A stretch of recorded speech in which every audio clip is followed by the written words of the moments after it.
Bom dia a todos. Todos me ouvem? Bom, eu queria dar as boas-vindas a todos que estão acompanhando esse nosso webinar de transformando tendências em negócios lucrativos. E hoje nós vamos falar sobre o que é ser uma intelligent enterprise, né? Uma empresa inteligente na prática, né? No dia a dia. E também vamos buscar entender por que as empresas estão buscando o SAP S/4HANA antecipadamente para utilizar os recursos que somente esse RP avançado possui. Esse webinar que nós estamos promovendo em parceria com o ESG faz parte do FH All Ears, que é um espaço único para promover o diálogo entre a FH, seus parceiros e clientes. No All Ears, vocês encontram todo o nosso calendário de eventos online, que conta com especialistas, como o Pedro, que vai falar hoje, em temas relevantes para o mercado, como esse que estamos apresentando. Agora eu vou passar a palavra para o Pedro, né, o Pedro Bicudo Maschio, do ISG Provider Lens. O Pedro já possui mais de 30 anos de experiência em pesquisa nos cenários de serviços brasileiros e americanos de TI. Como analista e autor de pesquisas para a ESG, né, ESG Provider Lens, ele é altamente qualificado na análise de posicionamento de mercado, gerenciamento de fornecedores, monetização digital e estrutura de custos de entrega para melhorar a competitividade de mercado. Pedro, queria te dar um bom dia, né, dar as boas-vindas também, agradecer essa parceria da FH com o ISG e fique à vontade, agora é com você. Ok, André, obrigado pelo convite. É um prazer estar falando com vocês aqui hoje. Eu espero contribuir para as melhores decisões, para melhor encaminhamento dos seus projetos de TI. O trabalho que a gente fez, a gente vai subir uma apresentação agora. O trabalho que a gente fez, ele é o segundo ano que a gente está fazendo o estudo SAP no Brasil. André, por favor, libera para eu poder carregar a imagem. É o segundo ano que a gente está fazendo e mostra a evolução do mercado SAP no Brasil. A gente vai falar principalmente sobre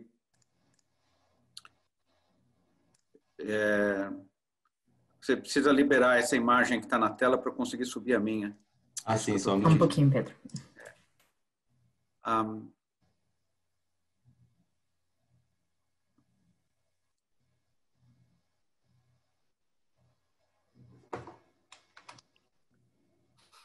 Bom, para o pessoal ir continuando, enquanto a gente não sobe a apresentação, nesse segundo ano a gente abordou 29 parceiros SAP. O estudo é focado principalmente em parceiros de serviço e não no produto SAP propriamente dito. Então, a gente não está avaliando o produto, software, o ERP da SAP, nós estamos avaliando todo o ecossistema de parceiros. Se você pensar como tomar uma decisão sobre a sua evolução de sistemas, não basta apenas você olhar a capacidade do produto. Você tem sempre que avaliar, eu estou conseguindo explorar esse produto corretamente, eu tenho um suporte adequado, eu consigo dar evolução para esse produto. Então, sempre a camada de negócios, a camada de consultoria, a camada de prestador de serviço, ela é fundamental para que você tenha sucesso na implementação do um RP ou das soluções de TI em geral. À medida que está ficando cada vez mais complexo o mercado e as alternativas, mais você precisa de consultores especialistas para ajudar você a tomar as melhores decisões. Então, esse é o trabalho que a gente publicou algumas semanas atrás. É o segundo ano que a gente está fazendo, como eu disse. Quem quiser fazer contato pode me procurar pelo LinkedIn ou pode procurar através da FH também. Eles podem compartilhar os contatos ou compartilhar algumas partes da apresentação. O que é o ecossistema SAP? A SAP é uma empresa global, atua em 180 países, tem mais de 14 mil clientes do SAP S/4HANA. Então, você muitas vezes ouve no mercado a questão de, olha, não estão adotando, não estão utilizando. Não é correta essa visão, tem muita gente já utilizando o S/4HANA. Acontece que a base instalada é muito maior ainda do que os 14 mil clientes, mas você tem um número significativo de empresas já utilizando o S/4HANA globalmente e no Brasil. O Brasil é um mercado muito importante. Dos 100 mil funcionários que a SAP tem, uma grande parte desses funcionários é dedicada à pesquisa e desenvolvimento para evoluir o produto. Mas além de ter os funcionários, ela tem 18 mil empresas parceiras da SAP. Então, parceiros credenciados são 18 mil no mundo. Então, é um ecossistema muito robusto, é uma força muito grande. Não é apenas a questão da funcionalidade do produto ser boa, mas também a rede de parceiros que você tem para fazer a implementação, a venda, o suporte aos clientes. No Brasil, são 3.700 clientes, 2.000 empregados aproximadamente, e mais os parceiros. Os produtos que a SAP oferece são vários. Ele tem RP, Human Resource Management, né, que é o HCM, Supply Chain, CRM. O portfólio expandiu bastante nos últimos 5 anos, 10 anos, através de aquisições, através de evolução de pesquisas. No entanto, o modelo de negócio, além dessa expansão de produtos, de portfólio, a gente não está mais falando só do RP, ele expandiu também muito em termos de possibilidades. Então, tradicionalmente, você tinha o licenciamento para você rodar o sistema on-premise, que é no data center do cliente, ou rodar ele em hosting, que é um outsourcing de data center. No entanto, a venda de licenças da SAP, nesse primeira metade do ano 2020, elas caíram 18% a venda de licenças, porque realmente o novo foco é nuvem. Então, quando você pensa o futuro é nuvem. Não apenas por causa dos benefícios que a nuvem está trazendo, mas porque os próprios fornecedores vão te levar para a nuvem na velocidade que eles querem. Eles gostariam que essa velocidade fosse mais rápida do que está sendo. Então, cada empresa, cada cliente tem a sua velocidade própria, mas hoje as implementações vão para a nuvem. Então, os serviços vendidos em nuvem da SAP cresceram 21% no primeira metade do ano de 2020. São números oficiais da SAP. Então, mostra que tanto os parceiros têm que se adaptar com essa nova realidade, quanto os clientes têm que se adaptar a essa nova realidade. Quando a gente olha para o cenário Brasil, a gente pegou dos parceiros brasileiros, a SAP tem 168 parceiros credenciados no Brasil para esses diversos produtos, para diversas modalidades e diversos níveis de parceria. Você tem a parceria mais iniciante, você tem a parceiro que só vende, e você tem um parceiro que tem as credenciais mais altas.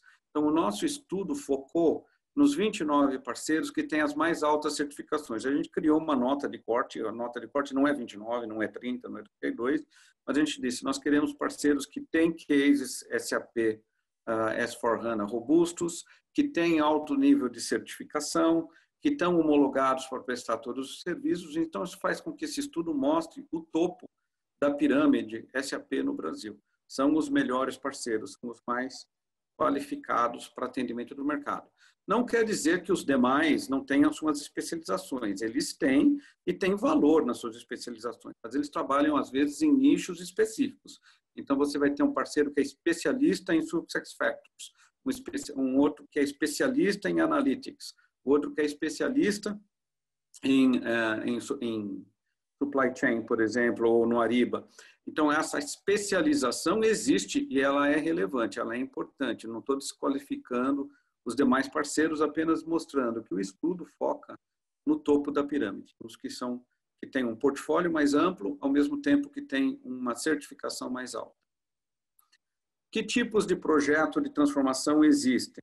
Existem 2 termos para a gente nivelar o conhecimento de todo mundo. Existe o que o mercado chama de brownfield e o que o mercado chama de greenfield. Brownfield é aquela grama que está cansada, que está seca, que precisa de uma renovação. Por isso o termo greenfield em inglês significa renovar aquele gramado antigo. E o greenfield significa plantar um gramado novo.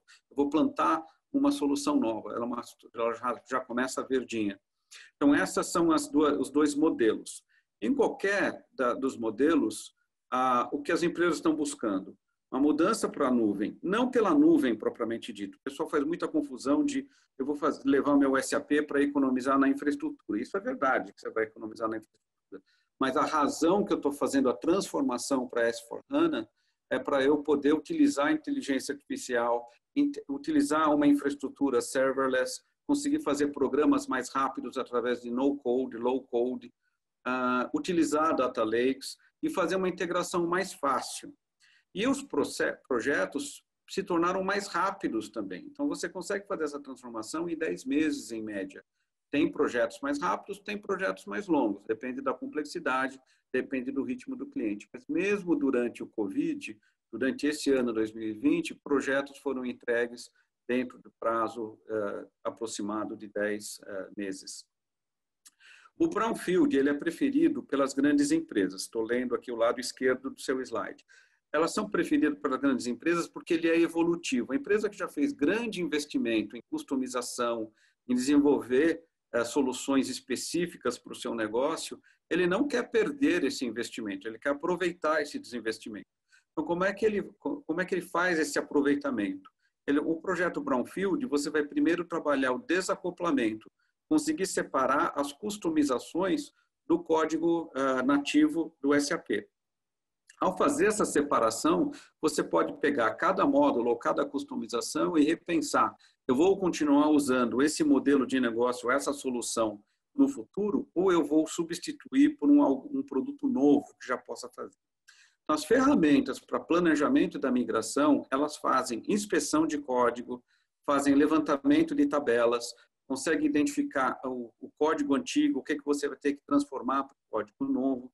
Então, as ferramentas chamadas ferramentas de conversão, elas têm evoluído muito nos últimos 2 anos. Elas estão utilizando agora automação, estão começando a utilizar inteligência artificial e permite que você tenha muita certeza de qual é o impacto de mudança que você vai ter que fazer para fazer essa atualização. O tempo recorde reportado para a transformação foi de 18 semanas. É uma solução automatizada que fez conversão automática do código, conversão automática do banco de dados para a HANA e conseguiu fazer em menos de 20 semanas.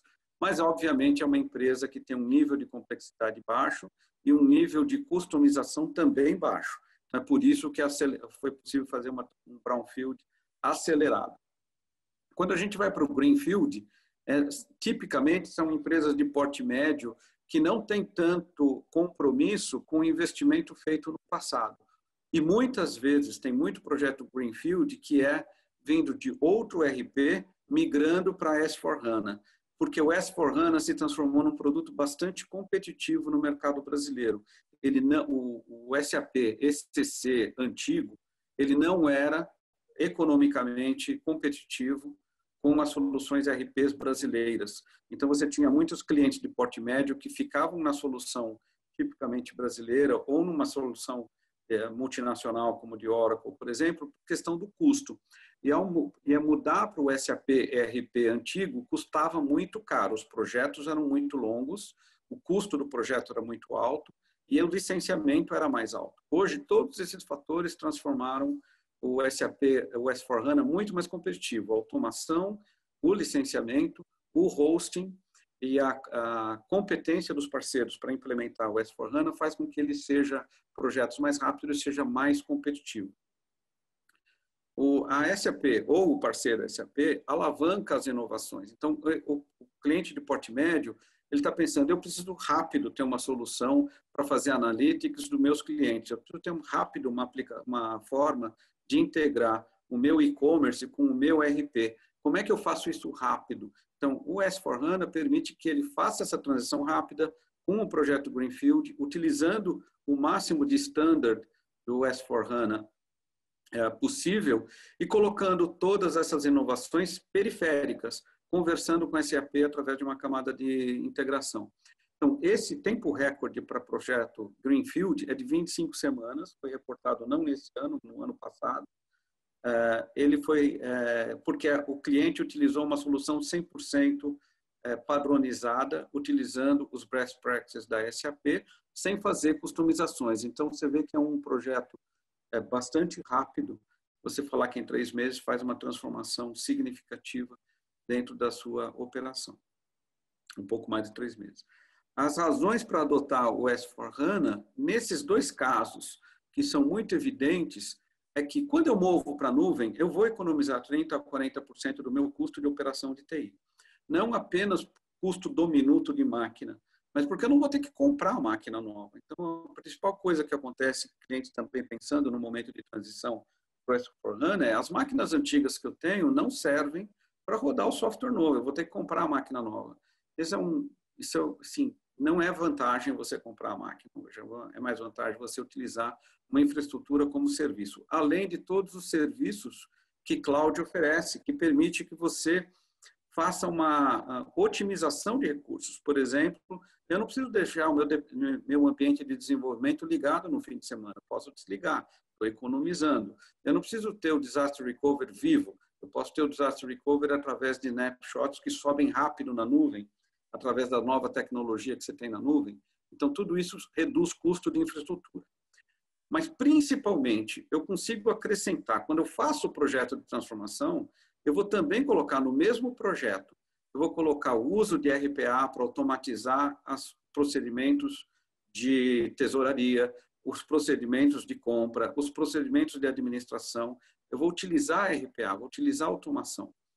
Eu vou introduzir inteligência artificial para fazer suporte ao cliente, inteligência artificial para fazer melhor planejamento da produção, inteligência artificial para fazer melhor planejamento de compras.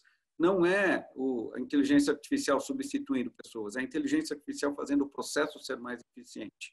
E eu vou utilizar Analytics numa capacidade muito maior. Eu faço uma integração com a nuvem, eu consigo fazer modelos matemáticos na nuvem, eu consigo usar machine learning na nuvem, eu não preciso desenvolver tudo internamente quando eu vou para a nuvem e quando eu passo para o S/4HANA. Então, a principal característica não é a funcionalidade do produto em si, mas a funcionalidade, a capacidade que ele me permite de introduzir a inovação dentro do ambiente. Economizando, com automação de processos, você economiza outros 40% nos processos de negócio. Não é o S/4HANA que trouxe aquele 40%, é toda a automação que eu consigo fazer no mesmo projeto de transformação. Então, essa operação da empresa se torna muito mais ágil, se torna mais econômica, mais otimizada. E eu consigo habilitar, portanto, a transformação digital, integração com apps, a mobilidade, começar a utilizar o IoT numa escala maior, edge computing e melhorar a experiência do cliente final, o cliente que está fora da minha empresa, além da experiência do usuário. Então, os fatores, as razões principais são transformação digital. Não é software por software, não é RP por RP que vai fazer com que fique mais rápido. Eu não fico melhor porque o banco de dados HANA é mais rápido do que o banco de dados que eu estou utilizando na minha estrutura atual. Ele também é mais rápido, mas não é isso que traz o benefício de negócio. O benefício de negócio traz na modernização da empresa. O novo modelo de entregas, como eu comentei, os projetos são mais rápidos, ele começou com os projetos Activate, da metodologia da SAP. Hoje, todos os parceiros top, eles estão qualificados para fazer desenvolvimento ágil da implementação do projeto SAP. Ele continua ainda tendo aspectos que não é exatamente igual ao desenvolvimento ágil de uma aplicação escrita em Java, por exemplo. Mas ele realmente permite uma interação, ciclos de interação mais rápidos, que fazem com que o desenvolvimento da solução seja mais rápido e a adoção pela empresa seja mais sólida. O grande marco que nós tivemos em 2020, forçado pela pandemia, foi o fato de ter que todo mundo trabalhar remoto. Então, todos os parceiros SAP reportaram que os seus analistas começaram a trabalhar remoto, trabalhar a partir de casa. Trabalhando a partir de casa, conseguiram continuar mantendo o ritmo do projeto. Então, alguns eventos que exigem maior interação entre as pessoas, um workshop de design, por exemplo, ele demora mais tempo quando você está fazendo a partir da nuvem ou a partir das pessoas trabalhando por web meeting como essa. Ele demora mais tempo, a interação é um pouco mais difícil, mas ele também é possível. Então, provavelmente, essa atividade, workshops interativos, elas vão voltar a ser feitas presencialmente. Mas aquele cenário de você ter 50 pessoas dentro de um escritório participando de um mesmo projeto SAP, isso não vai acontecer mais, porque não é necessário. essa infraestrutura era muito cara para tocar projetos, ter todas as pessoas na mesma sala ao mesmo tempo. Além do que, os projetos não precisam mais de 50 pessoas. Os projetos hoje são menores, eles envolvem menos pessoas, por causa da automação, por causa das ferramentas, por causa da própria funcionalidade do software. Isso faz com que os projetos remotos sejam altamente viáveis. Isso é uma grande oportunidade para os fornecedores de serviço, permitir esse trabalho remoto. Você tem um ganho de produtividade para o cliente e um ganho de eficiência para o cliente, porque o cliente não tem que bancar um escritório de projetos. E isso realmente, para mim, que tenho 30, como eles falam, 30 anos de experiência, são mais de 25 anos cobrindo projetos SAP, era muito difícil para mim e para minha geração imaginar que os projetos pudessem ser feitos remotos. Mas eles podem ser, a inovação aconteceu e as ferramentas que a gente tem hoje permitem. Então, esse é um cenário também que muda e que passa a ser constante. Você ter um desenvolvimento ágil e, portanto, a manutenção também vai ser feita de forma remota, a atualização vai ser feita de forma remota, as melhorias de sistema de forma remota e a inovação e entrega de forma remota.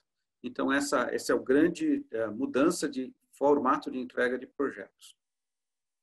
Quando a gente olha para esse mercado de transformação SAP, ou seja, quem são os fornecedores melhor qualificados, né? Como eu disse, tem mais empresas do que estão aí nos slides, você tem os cenários de empresas viáveis para fazer a transformação dos seus sistemas legados para o sistema moderno S/4HANA. Nós dividimos o mercado em dois quadrantes, ou em dois grupos. Um que nós chamamos de large accounts e o outro que a gente chama de mid-market. Qual é a diferença desses mercados? E tanto os clientes têm dificuldade de entender, quanto às vezes o próprio fornecedor de serviço tem dificuldade de entender por que esses mercados são diferentes.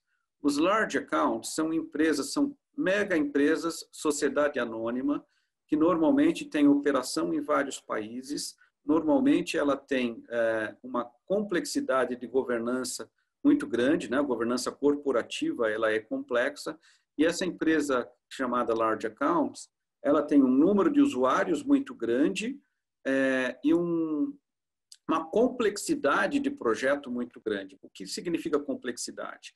Significa que não basta eu ter um especialista em contabilidade, eu tenho que ter 2 ou 3, porque eu tenho que fazer a contabilidade do meu país e a contabilidade de outros 2 países. Eu tenho que atender às regulamentações do meu país e às regulamentações de outros 2, 3, 4 países. Eu tenho que fazer relatórios que estão em português, inglês e uma terceira língua. Eu tenho que consolidar as várias empresas que são afiliadas daquela grande empresa, não apenas as filiais, mas as empresas coligadas. Então, tem uma complexidade de projeto muito maior, projeto que é multilingüe, multimoeda, multipaíses. Isso tem, e o cliente demanda fornecedores que consigam escalar. Então, eu tenho que ter um fornecedor que não apenas está operando em São Paulo, ele tem que estar operando em vários estados do Brasil, ele tem que estar operando fora do Brasil. Isso coloca as empresas nesse desafio. No modo da gente ler o slide, a gente tem o que chamamos de Rising Star, que estão marcados em verde. Eles são empresas que a gente acredita que num horizonte de 18 meses vão fazer parte do grupo de líderes. Quando as novas empresas entram no grupo de líderes, alguém tem que sair do líder. Então, a gente também tem regras para que o mercado vá se adaptando e a gente consiga fazer a proporcionalidade entre a capacidade dos fornecedores. Então, quando algum está entrando em maior capacidade de entrega, outro está saindo dentro daquele quadrante de líder. Ou quem está melhorando o portfólio entra no quadrante de líder, quem não está mantendo o seu portfólio sai. Então, essa a gente tem na barra vertical o portfólio, a quantidade de opções que o fornecedor dá para os seus clientes, e a gente tem a competitividade, que é a capacidade de atender aquele cliente em vários mercados, a capacidade de expansão geográfica, a capacidade em número de certificações, número de profissionais, etc. E muitas vezes o cliente que não tem aquela mesma complexidade pensa em utilizar o mesmo fornecedor que está atendendo um large accounts para a sua conta, e não é necessário. Qual é a questão do necessário? É que para atender aquela complexidade maior, as empresas montam estruturas de gerenciamento que são compatíveis com a complexidade daqueles clientes. E essa estrutura tem um overhead muito grande. Você tem um número maior de diretores, um número maior de gerentes, uma organização de recursos humanos mais complexa. Você tem profissionais que às vezes custam mais caro por conta de ser bilíngue, por causa de ter experiência internacional, etc. Então, o competidor que é efetivo para os large accounts, ele é mais difícil que ele seja competitivo no mercado intermediário. Poucas empresas, quando você observar no slide, navegam nos dois mercados. A FH é um desses casos e com a sua junção com a NTT, ela se torna forte para atender large accounts, mas outros que estão em large accounts não têm a mesma competitividade para atender uma empresa de porte médio. O que é uma empresa de porte médio? Ela atua tipicamente no Brasil, ela pode ser um varejista com muitas filiais, portanto ele tem muitos usuários, mas não necessariamente ele tem a mesma complexidade, porque ele não tem que responder a diversas contabilidades, diversos padrões e etc. Outra característica é que no mid-market você tem muitas empresas que são de um único dono ou são empresas familiares, tradicionais. Ela tem uma demanda de relacionamento com o fornecedor diferente, ela demanda uma personalização do atendimento maior. Então, isso faz com que os players, né, os competidores no mercado de mid-market sejam diferentes. Ele é um mercado no Brasil muito mais competitivo, porque ele é um mercado muito maior do que o mercado de large accounts. Você vai ter no Brasil, tipicamente, 200 empresas, que são as 200 maiores do Brasil, que encaixam naquela descrição de large accounts. Quando você baixa para o mercado intermediário, você tem milhares e talvez milhões de clientes para atender. Como a gente está falando de ERP, a gente está falando da casa de milhares. Não existem milhões de clientes de ERP no Brasil, mas existem centenas de milhares de clientes de ERP. E esses clientes estão ficando mais demandantes da transformação digital. Então, no mercado intermediário, você tem um fluxo maior de projetos que são menores e mais rápidos, mas, ao mesmo tempo, se alimentam, né? Eles conseguem consumir mais recursos dos fornecedores. Em média, e isso é bem atípico, uma coisa bem particular do Brasil, você tem um parceiro SAP, tem aproximadamente 400 profissionais.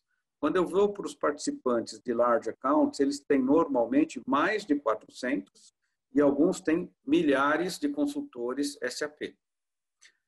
Quando eu vou para o mercado intermediário, eu tenho a média mais aproximada de 400, iniciando em 200 profissionais SAP dentro de um mesmo fornecedor.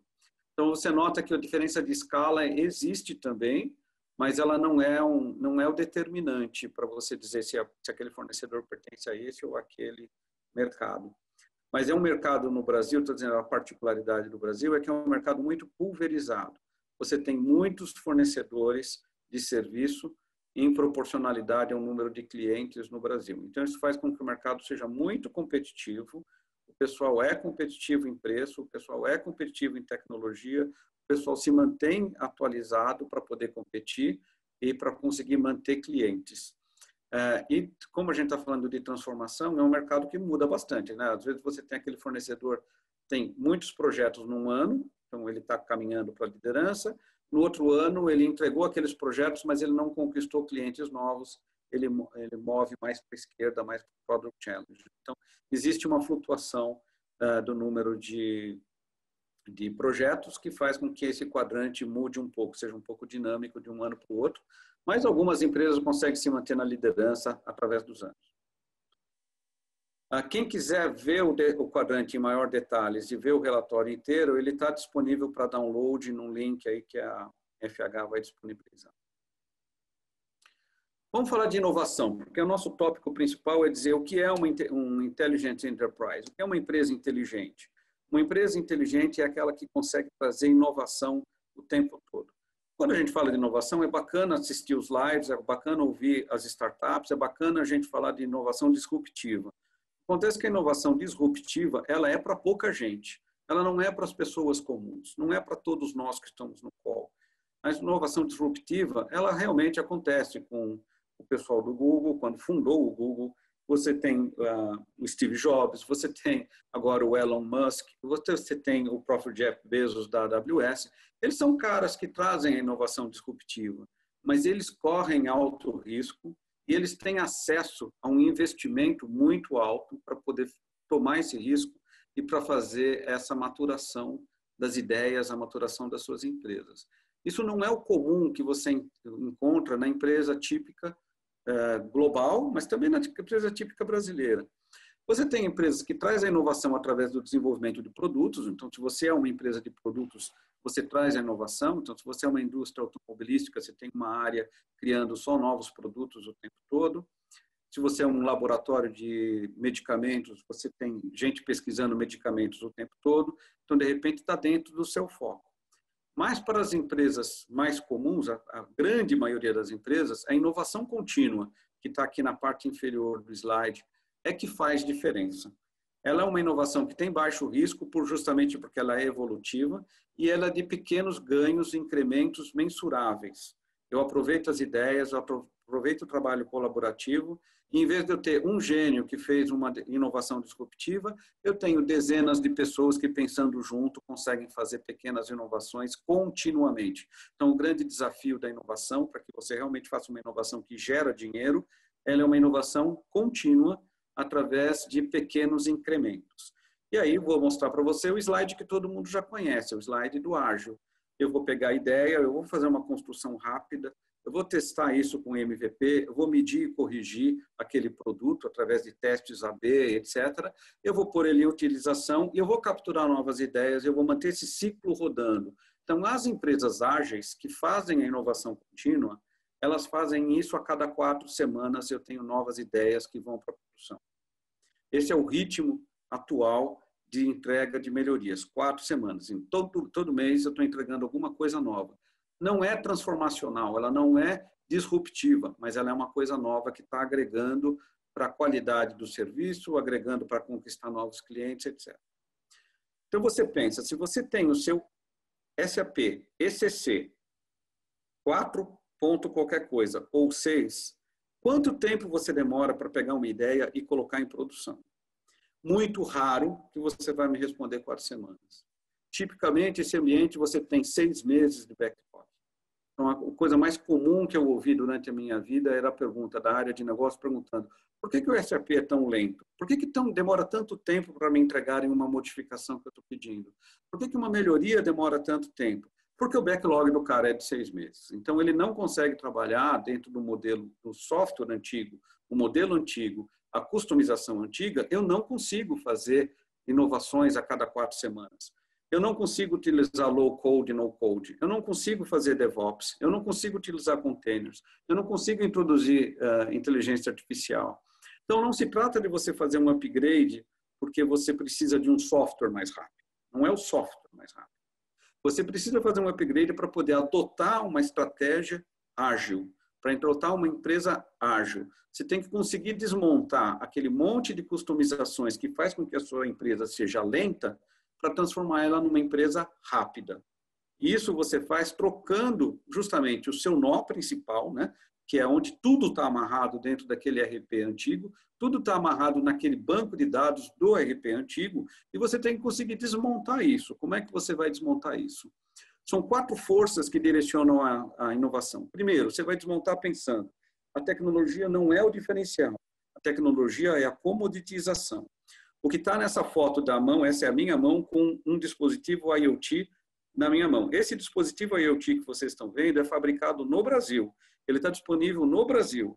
Ele tem tudo que o seu celular tem. Ele tem localização por GPS, ele tem Wi-Fi, ele tem capacidade de processamento, ele consegue capturar a informação local e mandar para o seu aplicativo na nuvem. Só que o seu RP velho não está pronto para receber a informação desse dispositivo que já está pronto.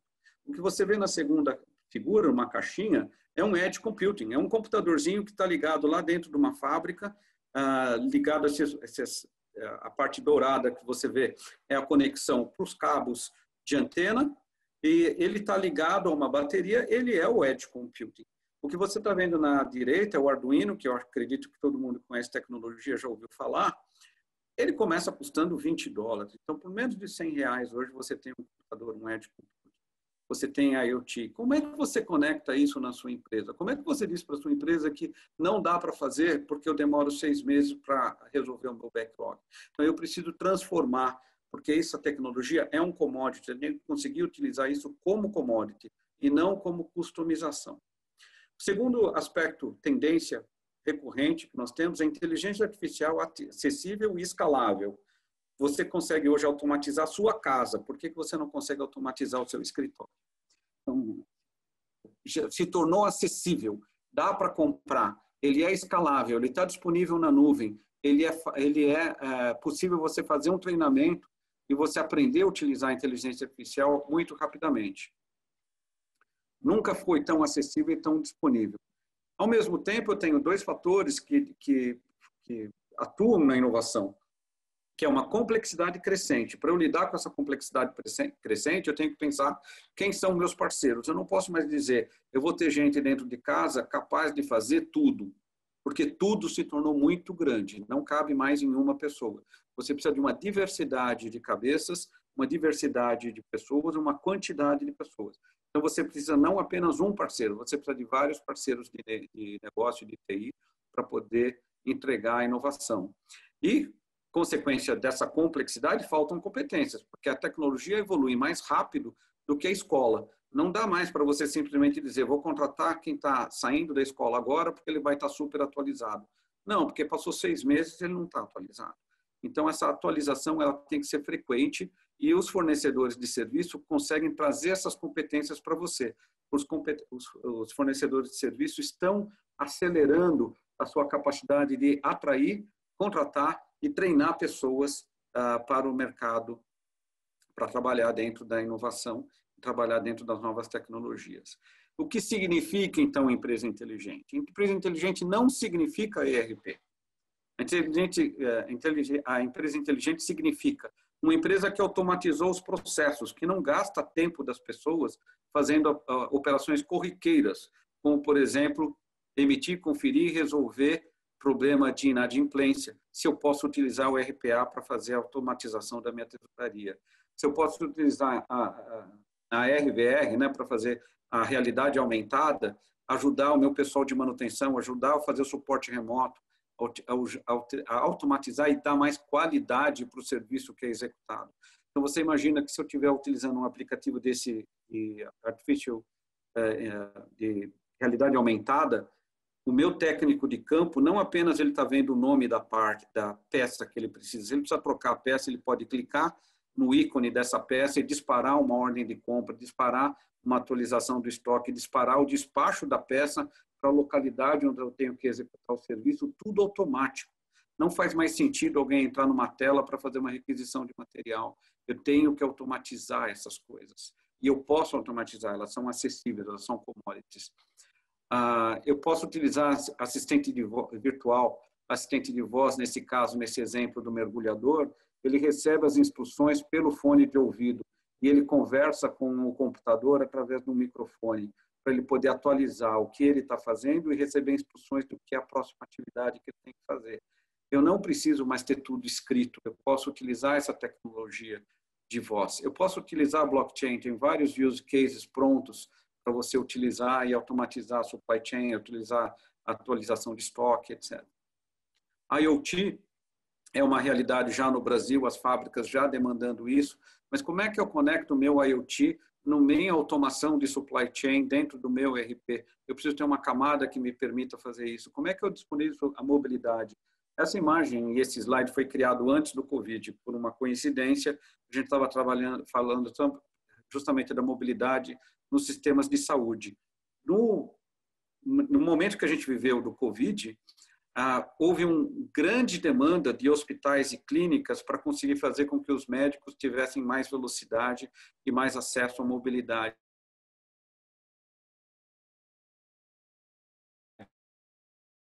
A tecnologia é o commodity, você só precisa ter o cliente com a demanda e a necessidade de fazer aquela implantação. Então, a mobilidade tem um crescimento muito grande nesse ano 2020 por conta de a gente ter que aprender a fazer coisas de forma nova. Então, como é que eu vou avaliar os parceiros que vão conseguir trazer para mim essa inteligência de negócios, a inovação, a modernização? O primeiro critério, aqui no Brasil, dá-se pouco valor para certificações. Isso eu acredito que está mudando gradualmente e vem tendo maior maturidade. As empresas investem um bocado para conseguir ter profissionais certificados e obter essas certificações. Elas são certificações exigentes. E ela te passa a confiabilidade que esse fornecedor tem as pessoas qualificadas para fazer o serviço. Então, preste atenção no nível das certificações. Não necessariamente na quantidade. Eu posso ter um fornecedor que tem muitas certificações, mas eu não vou estar utilizando todos aqueles especialistas no meu projeto. Mas preste atenção para o meu projeto, para o meu escopo, quais são o nível de certificações que aquele fornecedor tem. O nível de serviço deixou de ser aquele nível de serviço de disponibilidade do aplicativo, número de horas trabalhadas para manutenção, número de horas de projeto. O que realmente você está querendo quando você está pensando em ágil eu quero um fornecedor que responde rápido, que corrige rápido e que resolve rápido. Então, eu vou olhar os níveis de serviço associados, a capacidade dele atuar proativamente, dele atuar rapidamente. E sempre converse com outros clientes. Os nossos relatórios têm justamente o objetivo de te ajudar a fazer as escolhas de tecnologia. A gente faz uma pré-qualificação, mas é importante você ouvir outros clientes, ouvir os seus pares, ouvir os seus competidores. Converse, inclusive, com competidores, você não precisa trocar informação competitiva com ele, mas converse sobre como o serviço é executado, como o projeto foi feito, quais problemas aconteceram. Todo projeto tem problema. Não é isso que você tem que se preocupar. Todo projeto tem problema, mas não é todos os fornecedores que conseguem resolver problema de forma rápida. Então, você tem que sempre pensar que, por melhor que seja o planejamento, tem coisa que vai dar errado. Então, eu quero um parceiro que consiga resolver as coisas que dão errado. Ajuste as suas expectativas em relação à inovação. Provavelmente, quando estou citando do IoT, estou citando blockchain, estou citando inteligência artificial, ajuste as suas expectativas. Em que fase você está? Você quer provedores de serviço, né? Um fornecedor que te ajuda a descobrir e fazer protótipos. Então, tem gente que é mais especializada em fazer esse discovery, fazer essa experimentação. Tem outros que são mais objetivos para fazer consultoria, ajudar você a tocar o projeto, dimensionar o projeto, executar o projeto e pôr em produção. E tem outros que são mais efetivos em te oferecer uma solução pronta. Eu posso te oferecer uma solução pronta de impostos, eu posso te oferecer uma solução pronta de supply chain, eu posso fornecer uma solução pronta de atendimento de cliente. Então, pense quais são os diferenciais que você está buscando para saber se você tem que trabalhar a prototipação, se você tem que trabalhar coisa pronta para você fazer a escolha certa. Porque não é todas as situações. Para um mesmo cliente, você pode ter essas 3 demandas separadamente. Mas saiba trabalhar separado, porque quando você mistura essas 3 características, essas 3 competências, elas são de difícil execução. Aí você contratou um cara que tem solução pré-configurada, mas quer que ele fique fazendo experimentação de novas tecnologias, ele talvez não seja a melhor opção para aquele laboratório. E vice-versa.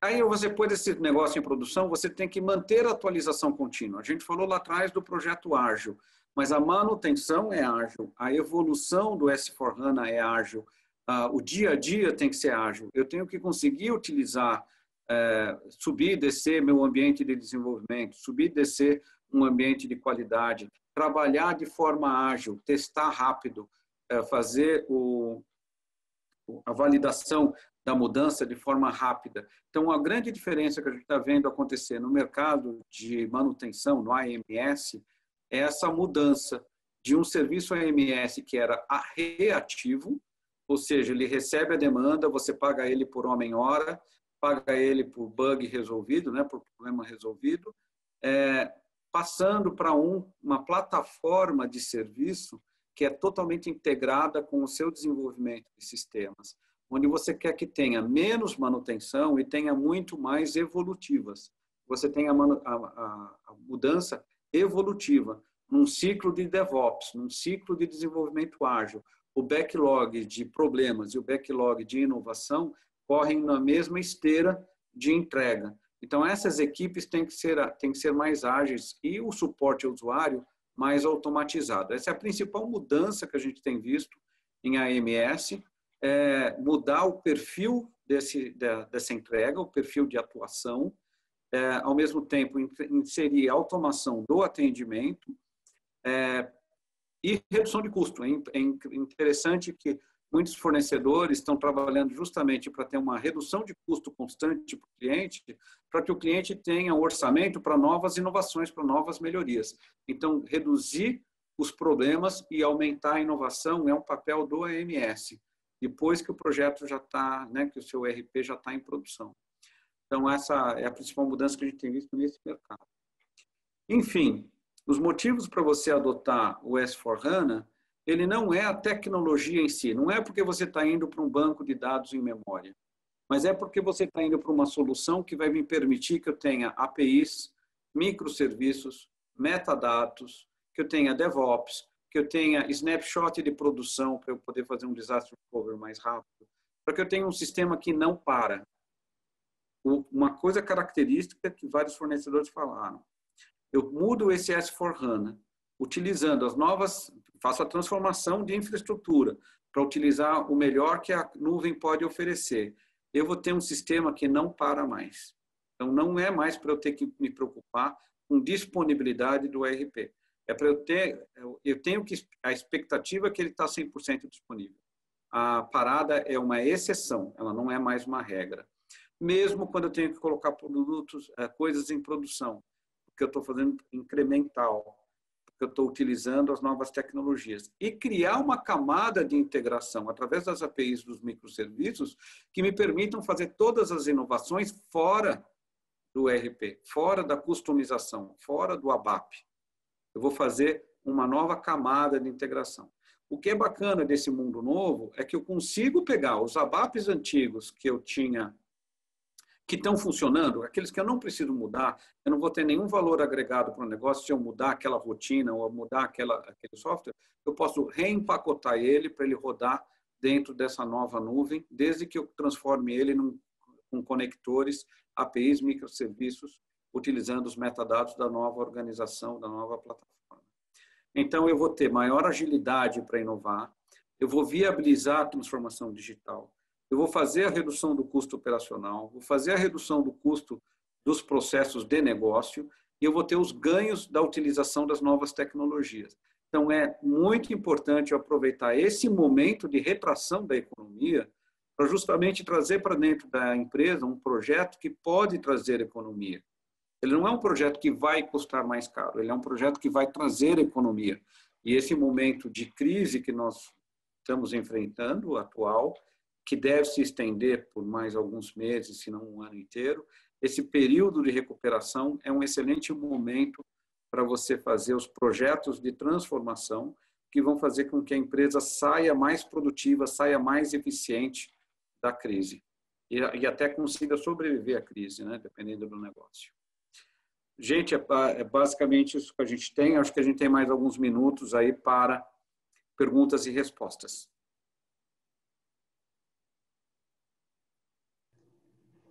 Pessoal, quem tiver perguntas pode utilizar o chat ou o nosso Q&A ali embaixo, que a gente vai repassando para o Pedro. Fiquem à vontade. Bom, se quiserem, eu posso fazer então uma revisão. Eu falei um pouco rápido para a gente poder ficar dentro do tempo estimado da reunião. Quem quiser fazer perguntas posterior pode encaminhar através da FH, elas vão ser encaminhadas para a gente responder. Quem tiver dúvidas sobre a utilização... Tem uma pergunta aqui que no QA, né, que eu não tinha visto, estou vendo agora, do Fábio Rocha.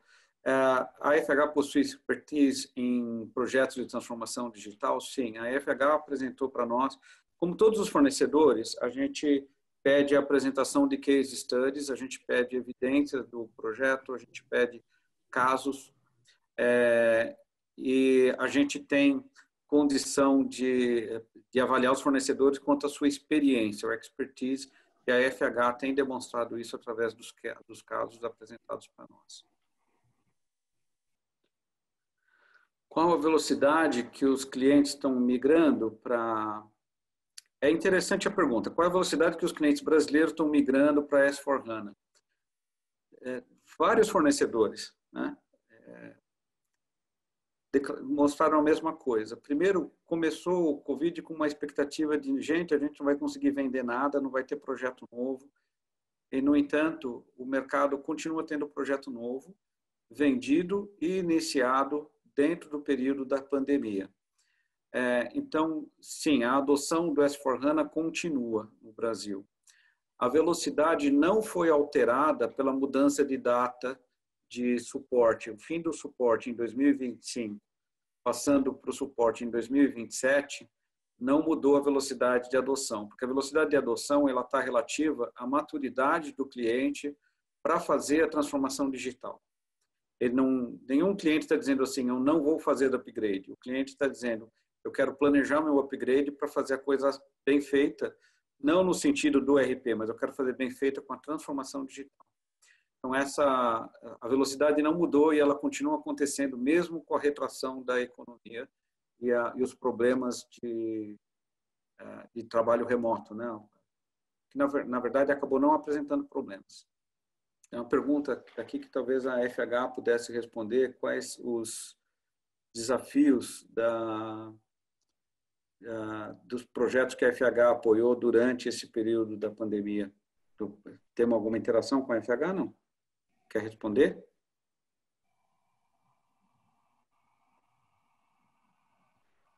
A gente pode responder essa pergunta depois, porque os nossos especialistas em S4, mas a Sofia pode responder também, vou liberar o áudio dela.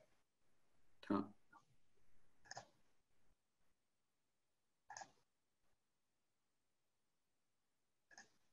Ok, então vou responder outra pergunta aqui, que no caso é do Bruno, faz uma pergunta em relação à localização Brasil e impostos. A gente não cobriu no estudo a parte específica de impostos, mas, obviamente, quando você pensa, tem vários concorrentes, a FH é um dos líderes em termos de solução de impostos, mas, obviamente, ela tem competidores bastante relevantes e competentes. Você sempre vai precisar uma solução localizada de impostos. Você não pode esperar que a SAP vai prover uma solução de impostos que se adeque para todos os países. Esse é o problema, são 180 países, ela não vai conseguir, não tem interesse, não tem foco em fazer uma solução de impostos para cada país. Ela sempre vai querer que em cada país existam parceiros que fazem a solução de impostos, por causa da especialização e da dinâmica de atualização. Então, isso é algo que sempre você tem que considerar, que você precisa escolher um parceiro para a área tributária, para a área de compliance. Ela nunca vai ter uma solução que é global por conta das regulamentações locais. Não faz parte da estratégia da empresa conhecer isso. Não temos no Brasil nenhum problema com a localização nesse sentido de compliance. Também não temos com relação à nuvem. Tá? Às vezes as pessoas perguntam, mas onde vai ficar os dados, etc. No Brasil existem 15 data centers de cloud. Então, com certeza, você pode garantir para o seu cliente que o dado pode ficar no Brasil se isso for exigido. Não tem nenhum problema de localização de local, né, onde fiquem os dados. André, se quiser fazer o fechamento, acho que a gente chegou no final, né, do tempo previsto. Agradeço o convite, agradeço a participação e estamos aí disponíveis para caso tenham mais perguntas e maior necessidade de esclarecimentos. Tá bom, muito obrigado, Pedro. A FH, de uma forma geral, agradece a sua participação e essa parceria cada vez mais sólida com a ISG. Todos os questionamentos que vierem e que, porventura, não tenham sido respondidos, a gente repassa para o Pedro, ele pode responder mais pessoalmente. Mas é isso, pessoal. Muito obrigado. Fiquem ligados na programação do FH All Years, que está no nosso site. Todos os Todos os meses nós temos eventos novos com especialistas nas mais diversas áreas do mercado. Muito obrigado e tenham todos um bom dia. Bom dia, então. Obrigado.